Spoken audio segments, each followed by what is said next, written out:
This is the voice of freedom.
Listening to the Worldwide Freedom Radio Network.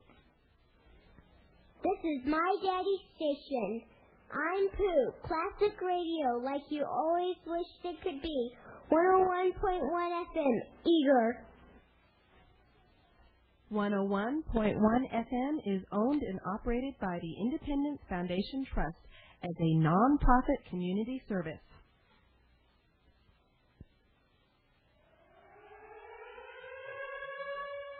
Lights out on the hour. It is the hour of the time.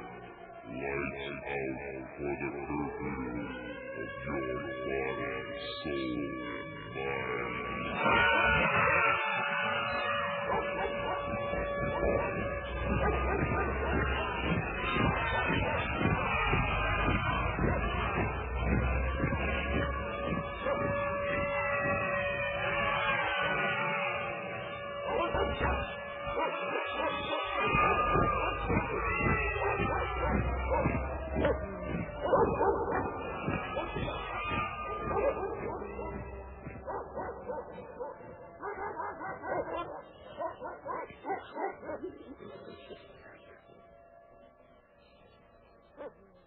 You're listening to the Hour of the Time.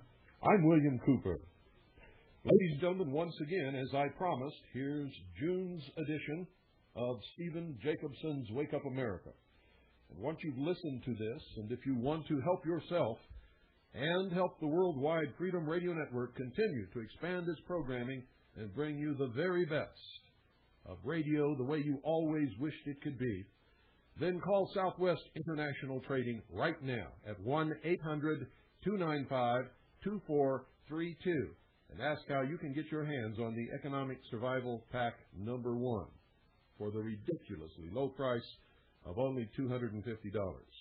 This will be repeated at the end of this broadcast. Listen carefully to Mr. Stephen Jacobson.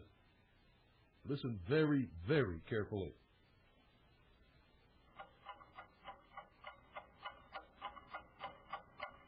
The problems in America are the result of people being led to believe things that are not true. America has been lulled into a deep sleep, and it is now time to wake up. Wake up, America. Psychological warfare is being waged against an unsuspecting public. As in any war, the most powerful weapon of all, and the least understood by those who need to know, is money.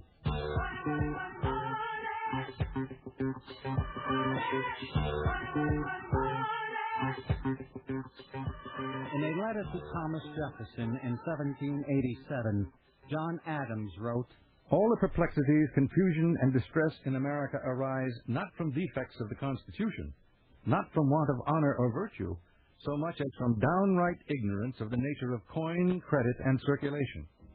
What was true then is even more true today. Confusion surrounds the very meaning of the words money, dollar, wealth, inflation, and credit. Add to this widespread public ignorance and confusion concerning tax laws, and you have a system designed to control and enslave the population. The money system operates in a way that would astound most Americans if they only knew how it worked. A dishonest money system is at the very heart of America's economic and social problems. The degree to which the money system is corrupt is the degree to which all other areas of society are corrupted. Money is the builder or destroyer of society. An honest money system brings prosperity to all citizens. A dishonest one enriches a few at the expense of everyone else. If a group of men were able to gain control over the money system of a nation, would they not be masters of that nation? If they had unlimited power to create unlimited amounts of money, could they not direct the course of society and all of its institutions? If their alliance encompassed the length and breadth of the globe, would they not be masters of the world? On November 22nd, 1910, the nation's leading bankers left by train at night from Hoboken, New Jersey, on a secret mission to Jekyll Island, Georgia.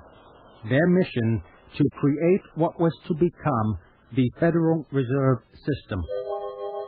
The essence of psychological warfare is to confuse the meaning of words and infiltrate the mind with conflicting concepts. Use of the word federal in the name Federal Reserve leads the public to believe that the Federal Reserve is a government institution. Contrary to this misleading use of language, the Fed, as it is commonly called, is a private corporation owned by foreign and domestic banks and operated for profit. The Fed controls the nation's money supply and interest rates, and thereby manipulates the entire economy, in violation of Article 1, Section 8 of the United States Constitution, that expressly charges Congress with power to coin money and regulate the value thereof. Article 1, Section 10 of the Constitution says, no state shall make anything but gold and silver coin a tender in payment of debts. Gold and silver coin were taken out of circulation, removed as backing for our currency, and replaced with monetized debt. In other words, credit. Credit exists only in the mind. It is not a substance, but an idea represented by bookkeeping entries and computer symbols. In the book 1984, George Orwell warned that people were in danger of losing their freedom without being aware of it while it was happening because of psychological, emotional, and intellectual manipulation, mind control. The manipulation of words and their meaning is the key to controlling what people think. Orwell called the redefining of words newspeak, where traditional definitions are eliminated while new meanings are repeated over and over again until accepted. The definition of the word dollar has undergone such a transformation to hide the fact that it is not money, but a unit of measurement for gold and silver coin. Title 12, United States Code, Section 152 states, the terms lawful money or lawful money of the United States shall be construed to mean gold or silver coin of the United States. Title 31, United States Code, Section 371 says, the money of account of the United States shall be expressed in dollars. A dollar is not money. It is the expression of money. The money of account of the United States is gold and silver coin. A dollar is a unit of measurement, like an inch or a quart or a mile. Congress, in the Coinage Act of 1792, fixed the dollar as a specific weight of silver in the form of a coin, and fixed the value of a gold coin in relation to the dollar unit of silver. If there are no gold and silver coins, there are no dollars of anything. Dollars cannot be money any more than quarts can be milk. A unit of measurement cannot replace or become the thing for which it is the measure. However, in the mind of the public, this is exactly what has happened. People have been led to believe that a dollar is both money and a measure of it. This is what George Orwell called doublethink, where the mind is infiltrated with conflicting concepts, unawares. Centuries ago, it became common practice for people to store their gold in the vault of the local goldsmith for a fee. The goldsmith would give the depositor a receipt for the amount of gold stored for safekeeping. The receipt was not money, but a money substitute. It also became common practice for people to exchange these warehouse receipts with one another for goods and services as if they were money, since the receipt could be redeemed for the gold held in storage. The goldsmith soon discovered that only a small percentage of the gold stored in his vault was ever reclaimed. He began issuing receipts for more gold than he had, using some of them himself to buy things, and loaning the rest at interest while taking title to real property as collateral. In either case, there was no gold in the vault for these extra receipts. By increasing the quantity of the money substitute, the goldsmith had stolen from the holders of legitimate receipts, the value of which was reduced by the number of fraudulent receipts issued. Paper currency, a money substitute, is honest only when the real money for which it is a substitute equals the number of receipts in circulation. By manipulating the number of receipts in circulation, the goldsmith quietly confiscated the wealth of the community without anyone being aware of what was happening. By reducing the number of receipts, he could make money scarce, causing a depression where he could foreclose on property and increase his wealth. He could then stimulate economic activity and bring prosperity by increasing the number of receipts until the next cycle of plunder. All of America's economic problems originate with the practice of issuing fraudulent receipts for gold that does not exist. This practice became standard operating procedure for the banking establishment. The modern-day counterpart to the warehouse receipt for gold is the Federal Reserve note. Remember, the essence of psychological warfare is to confuse the meaning of words. The word federal implies federal government, but the Federal Reserve is a privately owned corporation. The word reserve implies there is something to give the paper receipt value, but no gold or silver backs this paper. The word note implies a contract, because a note, by law, must identify who is paying, what is being paid, to whom, and when. Between 1914 and 1963, Federal Reserve notes never claimed to be money, nor did they claim to be dollars. A note for $5 read as follows. The United States of America will pay to the bearer on demand $5. Can a promise to pay $5 be $5? To the left of the president's picture and above the bank seal, it said, This note is legal tender for all debts, public and private, and is redeemable in lawful money at the United States Treasury or at any Federal Reserve Bank. In 1963, soon after the assassination of President Kennedy, the Fed began to issue its first series of notes without the promise, while taking notes with the promise out of circulation. Can paper become what it promises by removing the promise? To the left of the president's picture and above the bank seal, it now read, This note is legal tender for all debts, public and private. A note is an IOU. It is evidence of debt. It is not possible to pay off a debt with a debt.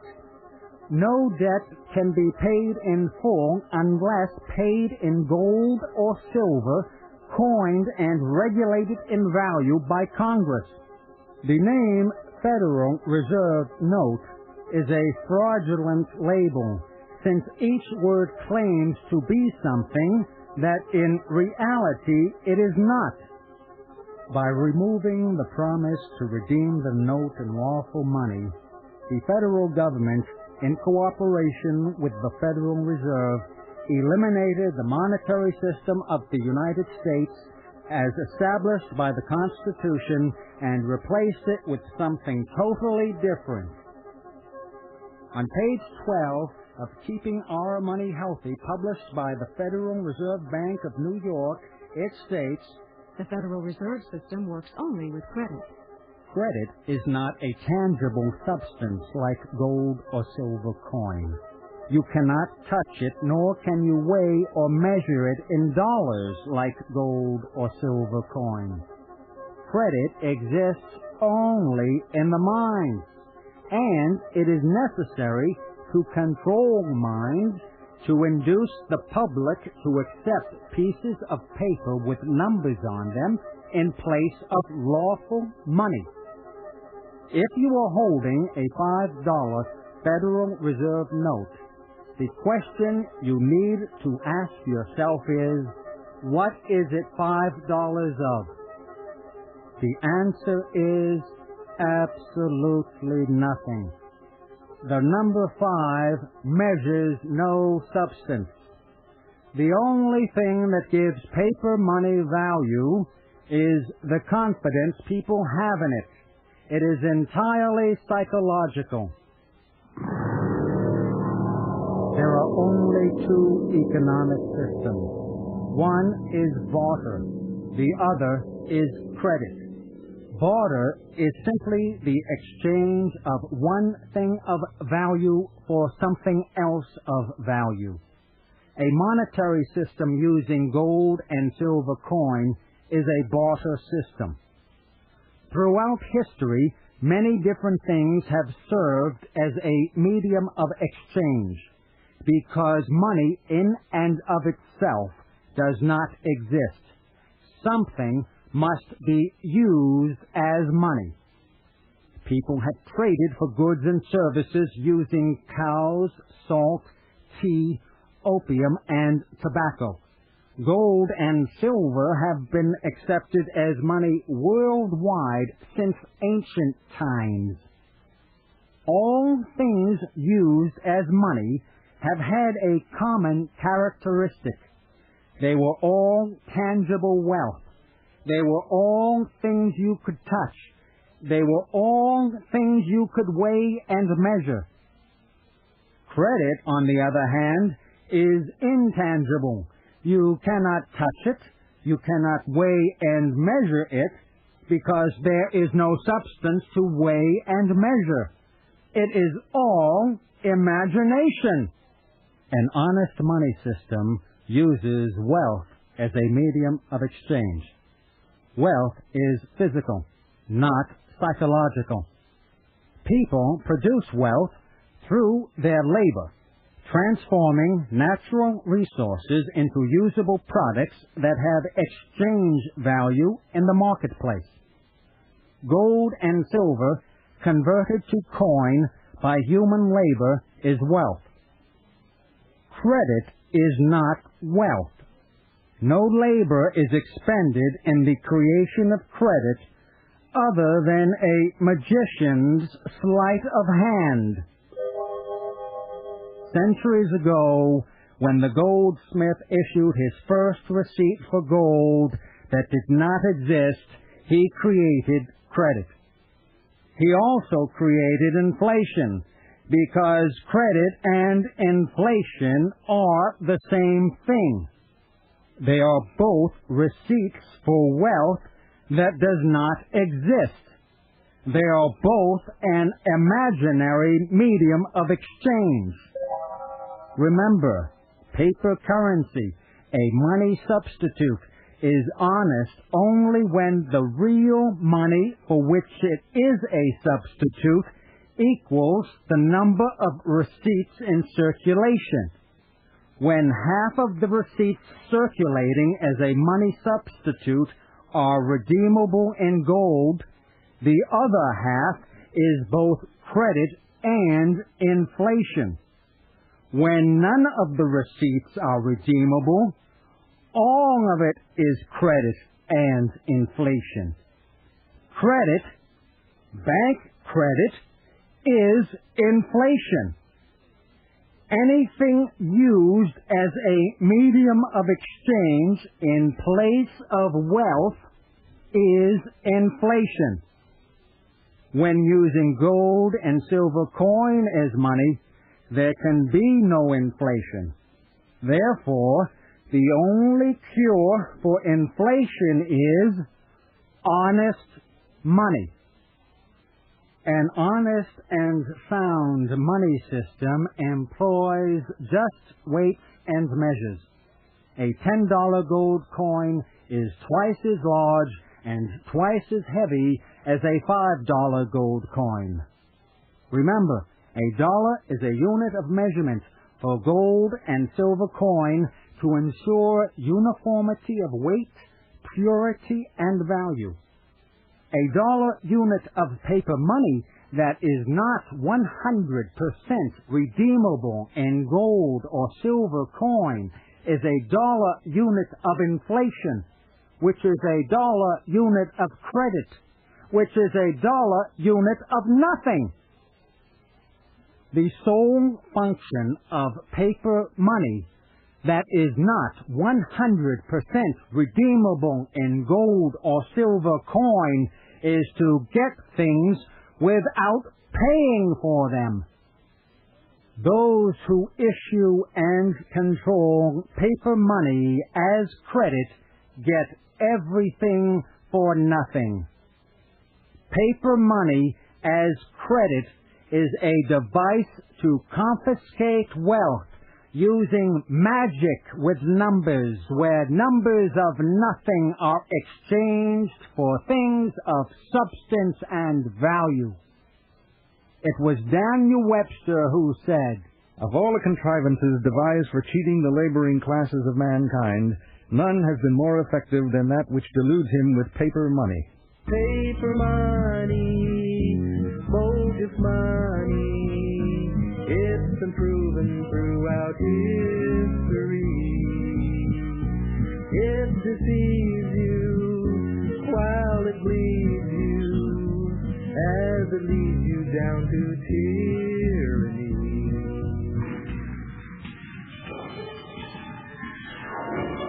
The American Revolution was fought over the issue of money. The colonies created their own paper money and paid it into circulation on public projects until enough taxes could be collected in gold and silver coin to buy back the paper. Colonial scrip, as it was called, was used as a temporary emergency measure to meet the demands of commerce. The rapid growth and prosperity of the colonies attracted the attention of the Bank of England, a private corporation chartered by the British Crown in 1694 and granted an exclusive monopoly to create money out of nothing and loan it into circulation at interest. Having gained control over British industry through frequent depressions caused by manipulating the quantity of paper money, the Bank of England sought to exploit the colonies by seizing control over their money. The British Parliament had no power over the colonies until the campaign by the Bank of England to nullify laws granting the colonies the right to create their own money, making it compulsory that the colonies borrow their money at interest from the Bank of England. This was the true cause of the War for Independence. Benjamin Franklin put it this way: The colonies would have gladly borne the little tax on tea and other matters, had it not been that England took away from the colonies their money. When the monetary provisions of the Constitution were being drafted, there were heated debates over whether or not to grant Congress power to emit bills of credit, in other words, print paper money. The colonies knew the agonies of inflation. Paper money that does not maintain its value when it is not an honest claim for wealth, such as gold and silver coin. Oliver Ellsworth, a delegate from Connecticut, who later became this nation's third Chief Justice of the Supreme Court, said, "This is a favorable moment to shut and bar the door against paper money. The mischief of the various experiments which have been made are now fresh in the public mind and have excited the disgust of all the respectable parts of America." Roger Sherman, also a delegate from Connecticut and author of the gold and silver coin provision of the Constitution, wrote a scathing condemnation of paper money entitled A Caveat. Caveat means warning. Against injustice, in which he said, "If what is used as a medium of exchange is fluctuating in its value, it is no better than unjust weights and measures, both of which are condemned by the laws of God and man, and therefore the longest and most universal custom could never make the use of such a medium either lawful or reasonable." And so the framers of the Constitution stipulated a monetary system of gold and silver to be coined and regulated in value by Congress, and prohibited the government from issuing paper money as stated in Article 1, Sections 8 and 10 of the Constitution. Congress shall have power to coin money and regulate the value thereof. No state shall make anything but gold and silver coin a tender in payment of debts. With an honest money system established in the United States, no nation would be able to maintain a dishonest money system for long. And this posed a serious threat to the money power centered in London. The Revolutionary War did not end the battle over who would control the money system of America. The battle continued until the money power of England and Europe and their associates in America achieved victory when Congress, anxious to go home for the Christmas holiday, passed the Federal Reserve Act on December 23, 1913. Congressman Charles A. Lindbergh, Sr., father of the famed aviator, told Congress after the vote, "When the President signs this act, the invisible government by the money power will be legalized." And so it was. President Woodrow Wilson signed the act into law, turning over the money system of this nation to a group of private bankers and allowing them to create money simply by making bookkeeping entries, loan it at interest, and take title to real property as collateral. As a result, the citizens of the United States lost control over their money system and their government. The Federal Reserve System is modeled after the Bank of England. Though it consists of 12 regional banks, it functions as the nation's central bank. It is where banks go to borrow money and is appropriately called the banker's bank. The Federal Reserve System is a private corporation owned by foreign and domestic banks and operated for profit. The Bank of England, the Bank of France, the Bank of Italy, the Reichsbank of Germany were all founded as privately owned banks and not as government institutions as their names imply. Remember, the essence of psychological warfare is to confuse the meaning of words and infiltrate the mind with conflicting concepts. The international banking establishment operates on the principles of fractional reserve banking that originated with the goldsmith long ago. It is based on the dishonest practice of issuing receipts for more gold than is held on deposit. On page 4 of Modern Money Mechanics, published by the Federal Reserve Bank of Chicago, it says, "At one time, bankers were merely middlemen. They made a profit by accepting gold and coins brought to them for safekeeping and lending them to borrowers. But they soon found that the receipts they issued to depositors were being used as a means of payment. These receipts were acceptable as money, since whoever held them could go to the bank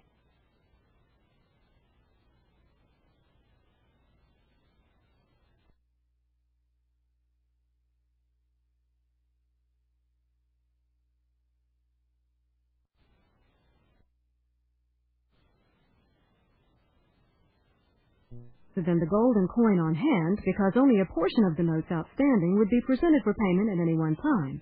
Enough metallic money had to be kept on hand, of course, to redeem whatever volume of notes was presented for payment.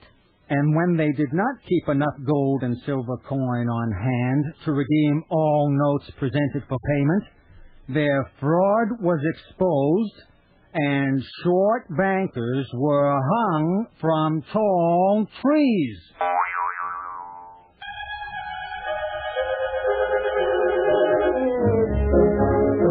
Under fractional reserve banking, banks create money whenever they grant a loan.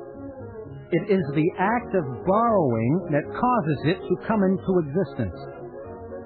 Banks lend money that did not exist until they loaned it. It is a true feat of magic. Banks create money by monetizing debt, the debts of government, business, and the public. Banks literally create money out of less than nothing because a debt is a sum of money due. It is not possible to pay a debt with a debt. And yet, this is what America and the world is using as money.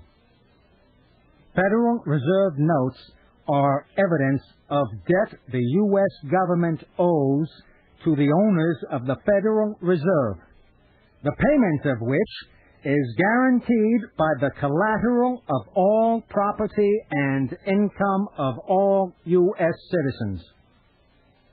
How the U.S. government borrows money from the Federal Reserve is not much different from the Abbott and Costello comedy sketch in their movie Buck Privates, where Bud Abbott wants to borrow $50 from Lou Costello. Listen to their routine and compare it with the explanation of how the Federal Reserve works its magic that follows. Do me a favor, loan me $50. Smitty, I can't lend you $50. Oh, yes, you can. No, I can't. All I got is $40, that's all. All right, give me the $40 and you owe me 10. Okay, I owe you 10. That's right. How come I owe you 10? Well, what did I ask you for? And how much did you give me? 40. Well, you owe me $10. That's right. But you owe me 40. Now, don't change the subject. I'm not changing the subject. You're trying to change my finances. Come on now, give me my $40. All right, there's your $40. Okay. Now, give me the $10 you owe me. I'm paying you on account. On account? On account, I don't know how I owe it to you. That's the way you feel about it? The last time I'll ever ask you for the loan of $50. Wait a minute, Smitty. How can I loan you $50 now? All I have is 30. Well, give me the 30 and you owe me 20. Okay, this is getting worse all the time. First I owe him 10, now I owe him 20. Well, why do you run yourself into debt? I'm not running in, you're pushing me. I can't help it if you can't handle your finances. I do all right with my money. Hey, you're doing all right with mine, too. Now, wait a minute. I asked you for the loan of $50, you gave me 30. So you owe me $20. 20 and 30 is 50. No. The U.S. government borrows money from the Federal Reserve using the same kind of logic and manipulation of words and numbers as the Abbott and Costello comedy routine.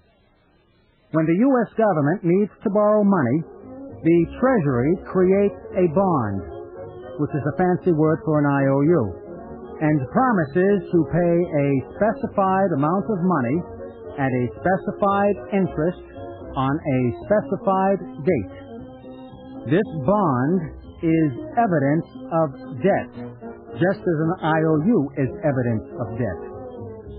This interest-bearing debt is the foundation for this nation's money supply, and its payment is guaranteed by the collateral of all property and income of all U.S. citizens.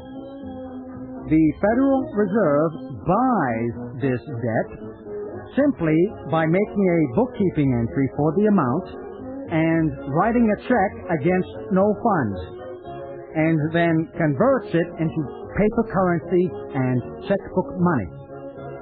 The U.S. Bureau of Engraving prints the paper currency in whatever denominations ordered by the Federal Reserve and charges about 2 cents for each note, regardless of the denomination, which the Federal Reserve pays for by making another bookkeeping entry and writing another bad check. In effect, the Federal Reserve lends the U.S. government its own credit, our credit, and then charges interest on it. Every dollar created by the Federal Reserve System is debt for the citizens of the United States, which the central bank collects interest on, in addition to the interest from the bond created by the Treasury that put this magic money-making machine in motion. And it gets worse. The Federal Reserve inflates the amount of the bond in order to make even more loans of imaginary dollars and collect more interest on an investment that costs nothing. Under fractional reserve banking, the amount of money a bank can create is limited by the reserve ratio, or fraction, that it is required to maintain. For example, when the reserve ratio is 10 to 1, a bank can create and loan $10 for each dollar held in reserve, and charge interest on it.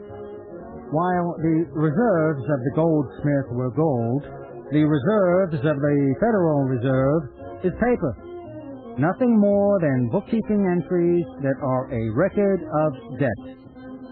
The absurdity of the situation is that if there were no debt, there would be no money, since every dollar of paper currency and checkbook money is loaned into circulation. And in order to pay the interest, there has to be another loan, because the banking system only creates the principal and not the interest. In fact, the interest can never be paid, because it is not possible to return to the bank more dollars than were created, making it inevitable that the Federal Reserve banking system acquire title to all wealth in the nation. This is exactly what the framers of the Constitution intended to prevent when they stipulated a monetary system of gold and silver coin and prohibited the government from issuing paper money, because a nation that uses money based on debt can never be free of debt. Paper money, it's a federal trick without a tree. It's the source of all inflation and the reasons why your ends don't meet. The only source of inflation is the Federal Reserve banking system, consisting of the 12 Federal Reserve banks dominated by the Federal Reserve Bank of New York and the nation's commercial banks. Increasing the amount of currency and checkbook money increases inflation. Creating new dollars reduces the value of all dollars, resulting in higher prices. By manipulating the quantity of created dollars, the purchasing power of every dollar is altered. The expansion and contraction of an artificial money supply produces the cycles of prosperity and depression that have long plagued society. Depressions are the result of private bankers reducing the money supply by tightening credit and withdrawing currency, causing a drop in prices, unemployment, and foreclosure of property. This mechanism is premeditated theft. The purpose of the Federal Reserve Act that was given to the public at the time was that it would prevent panics, crashes, and depressions. What the public was not told was that the nation's leading bankers engineered those very events to encourage the public to demand what the bankers wanted. The strategy used is a classic example of Hegelian dialectics, a method to bring about change in a three-step process. The first step is to create a problem. What caused the panics, crashes, and depressions that led to the Federal Reserve Act was the same thing that later caused the crash of 1929 and the Great Depression. Manipulating the amount of credit and paper money, just like the goldsmith of old had done.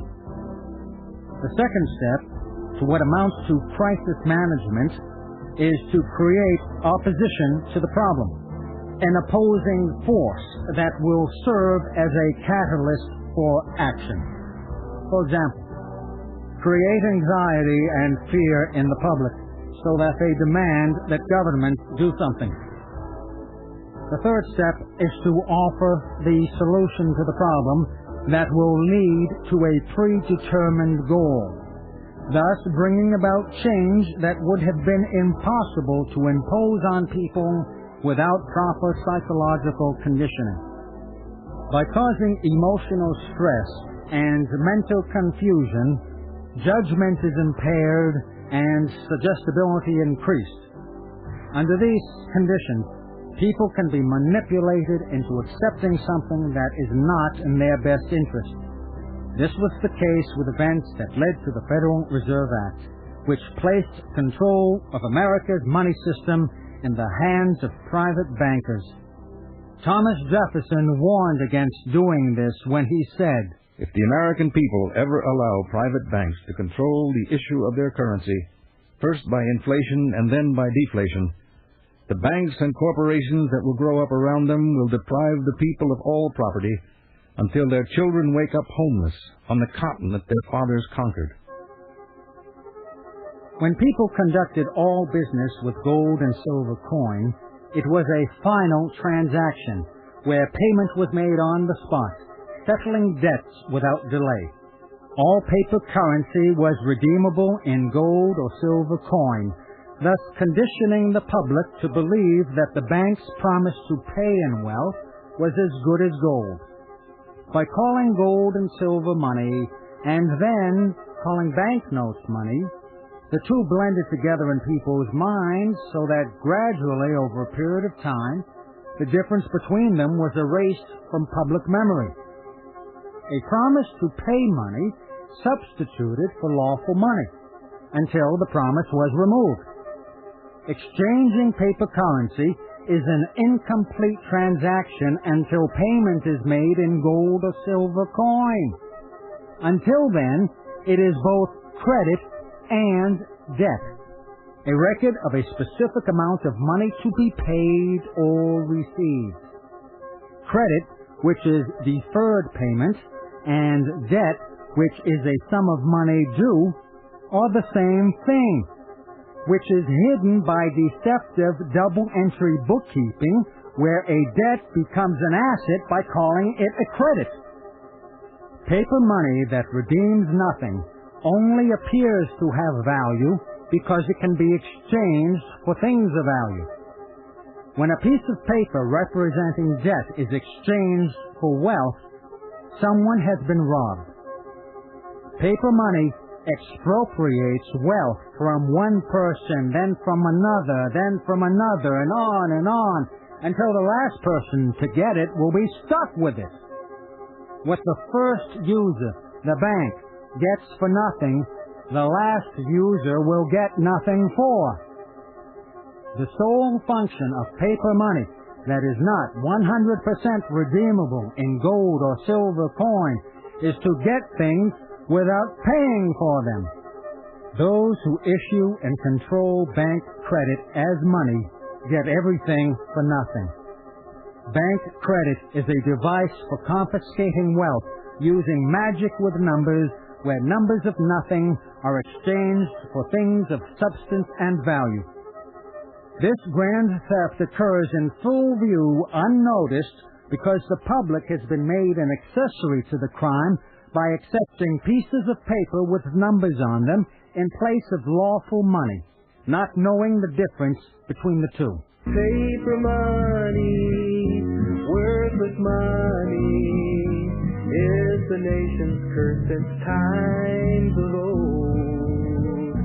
Things won't ever get no better till we make the Fed give back our gold.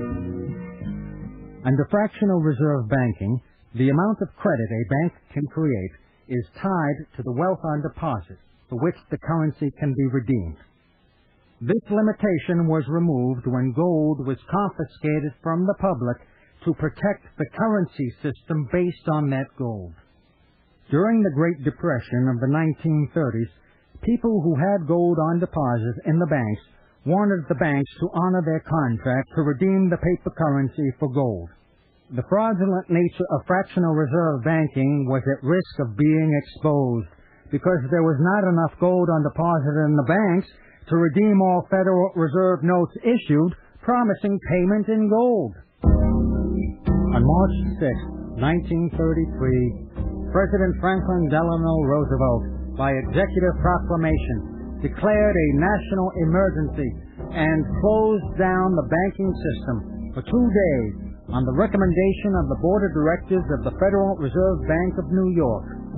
On March 9th, Congress passed the Emergency Banking Act, declaring a national emergency and conferring on the President the extraordinary authority of the War Powers Act and the Trading with the Enemy Act of October 6, 1917, amended to place all money matters of American citizens under its jurisdiction.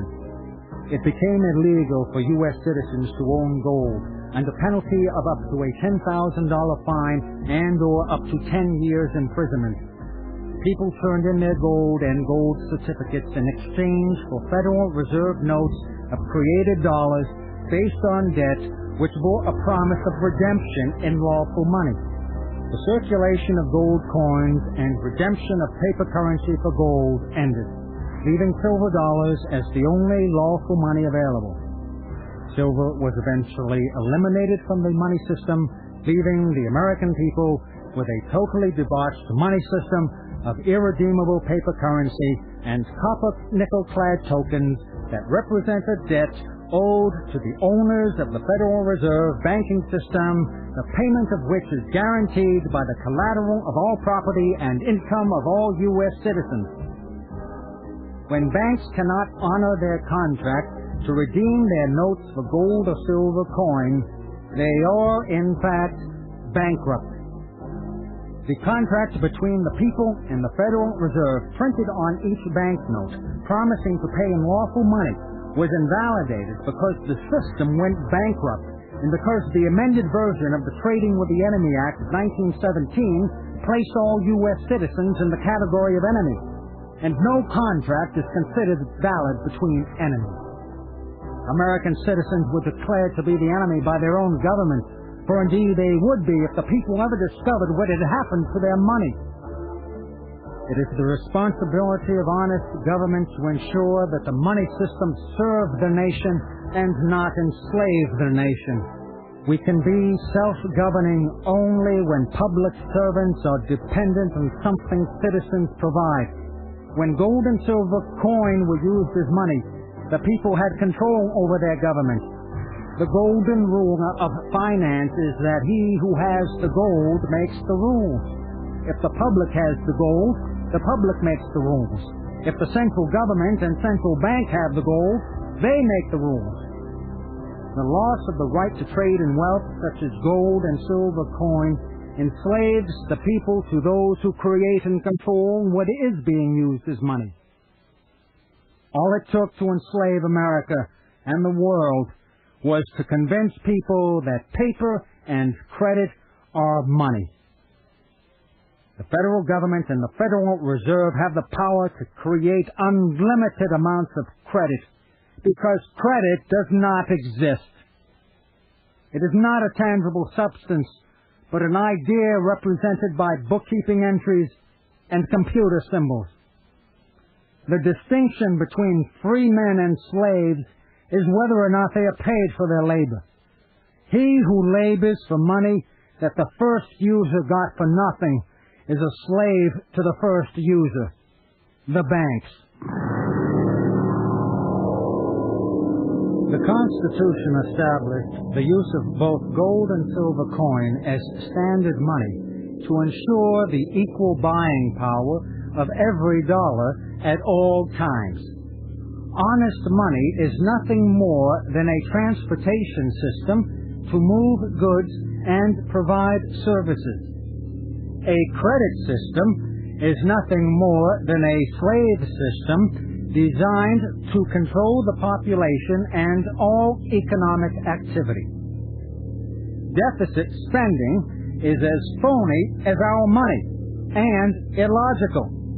How does one spend a debt? To pay means to deliver a substance as money, like gold and silver coin. Where there is no substance, there is no payment, only pretended payment. Banks do not really lend, they only pretend to lend. They put no money in a borrower's account. They only make bookkeeping entries that are reduced as the borrower writes checks against imagined deposits. By charging interest on a loan they do not make, banks impart psychological value to numbers of absolutely nothing. Charging interest sustains the illusion that banks loan something of value when all they do is rent illusions. Usury used to be defined as any interest charged for a loan. The modern definition redefines it as excessive interest. Any interest charged for a pretended loan is excessive.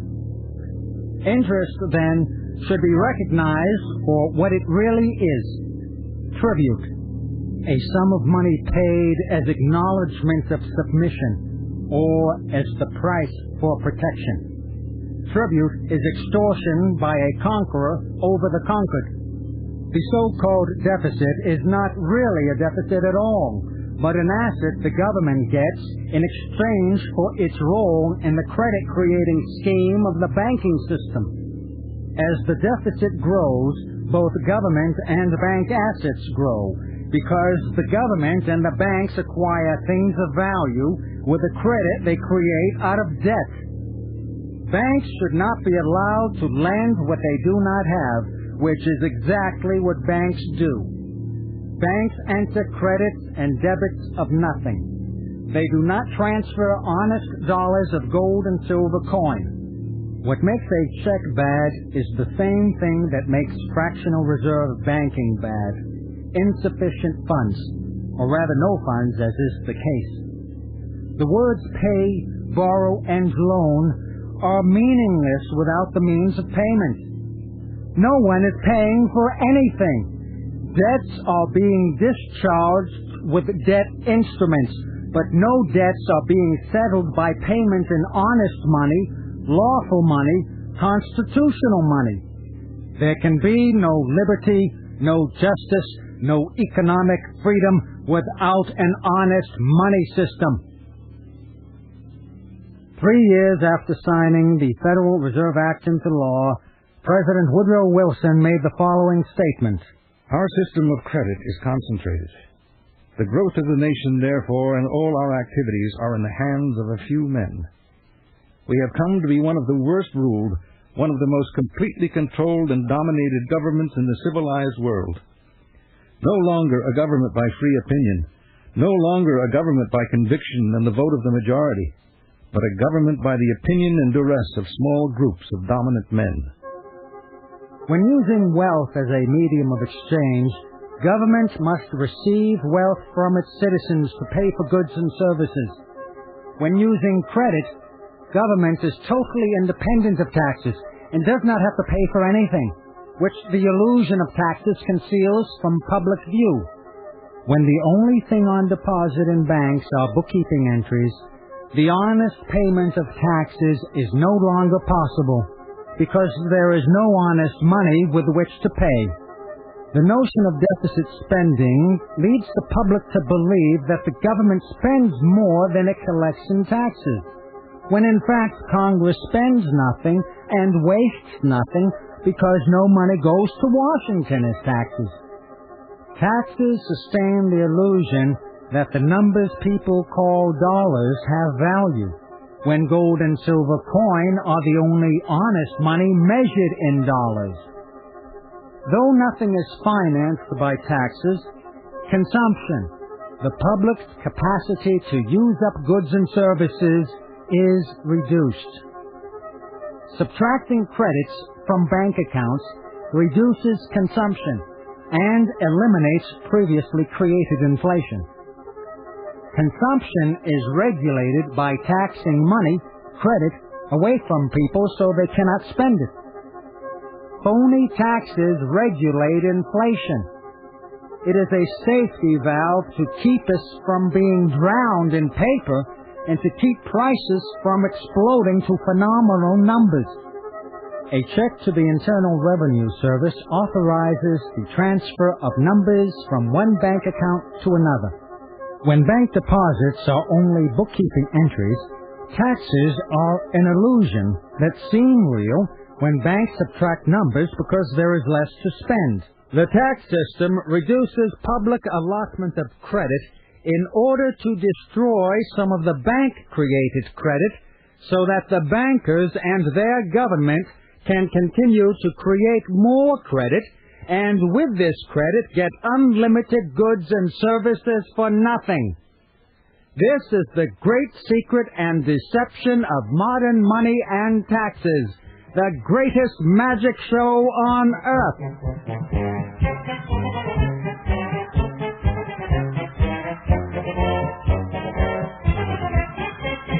The Federal Reserve pumps money, credit, into the economy, and the IRS sucks it out of the economy, thus manipulating the purchasing power of the artificial money supply.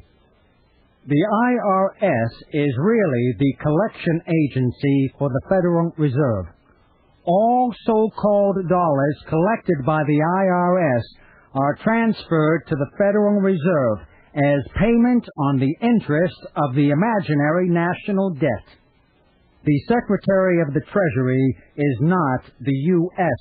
Secretary of the Treasury because the U.S. Treasury was bankrupted in 1933.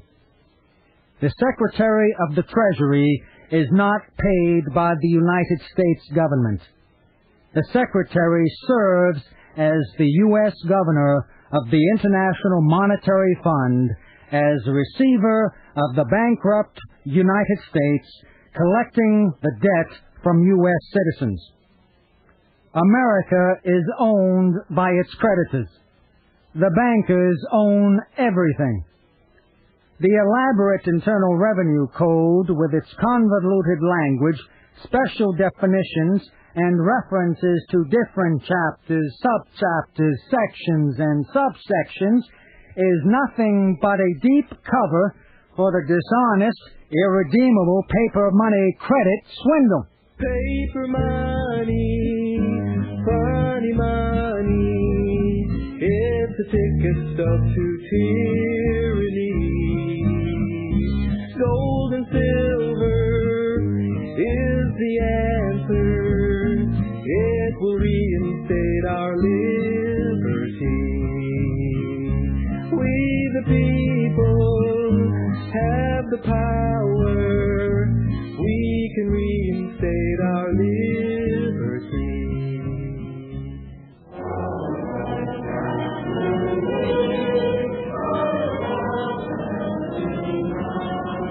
perplexities, confusion, and distress in America arise not from defects of the Constitution, not from want of honor or virtue, so much as from downright ignorance of the nature of coin, credit, and circulation. A nation that uses money based on debt can never be free of debt. The Federal Reserve System works only with credit.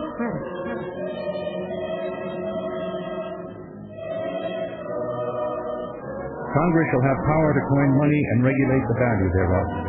No state shall make anything but gold and silver coin a tender in payment of debts.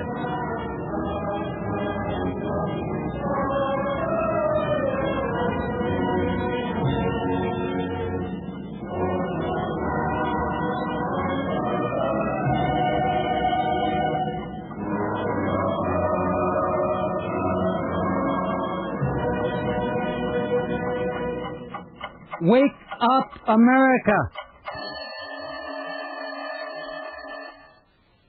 Ladies and gentlemen, if you would like to help yourself and help the Worldwide Freedom Radio Network continue to expand its broadcasting to bring you the very best programming available, classic radio, the way you always wished it could be, call Southwest International Trading right now at 1-800-295-2432. That's 1-800-295-2432. Ask how you can obtain the Economic Survival Pack #1. And do it now, folks. You know how you are.